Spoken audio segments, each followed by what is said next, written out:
Au XVIIIe siècle, l'Europe est de plus en plus présente dans le monde, et notamment grâce au commerce. Alors ici, nous avons une carte dont le titre est « L'Europe dans le monde au XVIIIe siècle ».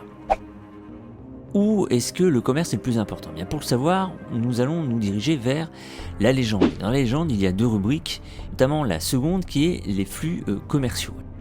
Un flux commercial, c'est un déplacement de marchandises.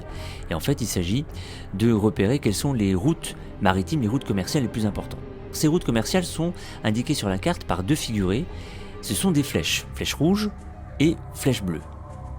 On va reprendre la carte et regarder où se trouvent les flèches les plus importantes et les plus nombreuses. Eh bien, elles sont là, au nord de l'Atlantique.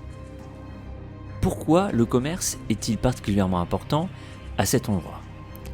Eh bien pour ça, nous allons retourner dans la légende. La première rubrique s'intitule « Les possessions européennes ».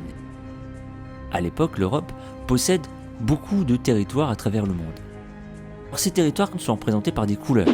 Alors le jaune, par exemple, représente les territoires qui appartiennent à l'Espagne. Le rouge représente les territoires qui appartiennent au Portugal, etc., etc. Quand vous regardez les couleurs sur la carte, eh bien vous apercevez qu'elles sont beaucoup plus nombreuses ici, en Amérique. C'est là que les Européens possèdent le plus de territoires. Donc il est tout à fait logique que le commerce soit plus important dans l'Atlantique, puisque les marchandises circulent entre l'Europe et leurs possessions les plus nombreuses, c'est-à-dire l'Amérique. Que sont ces fameux territoires possédés par les Européens dans le monde entier ? Comment les appelle-t-on ? En y regardant plus près, on s'aperçoit que les couleurs sont représentées de deux façons différentes.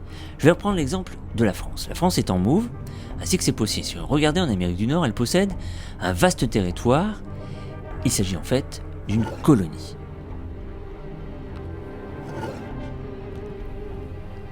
Dirigeons-nous maintenant en Asie.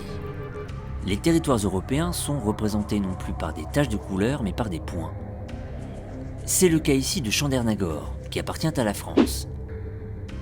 Il ne s'agit pas d'une colonie, mais d'un comptoir, c'est-à-dire d'un simple établissement commercial.